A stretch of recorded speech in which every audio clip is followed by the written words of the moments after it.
Hello everyone, welcome back to my channel. So আগের ভিডিওতে আমি তোমাদের বলেছিলাম যে আমার পাড়ায় প্রোগ্রাম আছে। তো লাস্ট রিহার্সালের ভিডিওটা আমি তোমাদের দিয়েছিলাম। তো দেখো, আমি পুরোপুরি রেডি হয়ে গেছি আজকে ডান্স প্রোগ্রামের জন্য। বাট আমি কোনো রকম গেট রেডি বিক্রি করতে পারিনি, কারণ আমার ইলেকট্রিসিটি চলে গেছিলো পুজোর গণের জন্য। তো সেদিন ভেন্যুতে পৌঁছে আমরা দেখি প্রচণ্ড ভিড় সেদিন। তো এইবার একটু বেশি ভিড় হয়েছে, আগের বার এতটাও ভিড় ছিল না। তো তারপর আমরা কোনোভাবে ঢুকে একটা জায়গায় দাঁড়াই।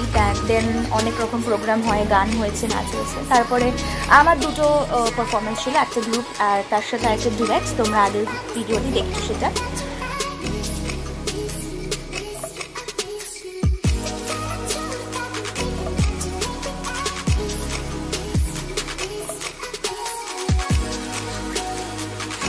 সেদিন না প্রোগ্রাম শেষ হতে অনেকটা লেট হয়ে গেছিলো। তো আমি আসলে আমরা ভিডিও করতে পারিনি আর কোনো ফটো তুলতে পারিনি সেভাবে। আর এতটাই ভিড় ছিল ভেতরেও আমরা আগে ফটো তুলতে পারিনি। তো লাস্টে আমি কয়েকটা ফটো তুললাম, একটা দুটোই ফটো তুলেছিলাম। আর সেদিন খুবই গরম ছিল, কারণ সকাল থেকেই আমাদের পাড়ায় খুব ইলেকট্রিসিটি প্রবলেম করছিল, বারবার কারেন্ট অফ হয়ে যাচ্ছিল। তো বাড়ি গিয়ে আমি ডিনার করে ঘুমিয়ে পড়লাম, বেশি চেঞ্জ করে। So bye bye.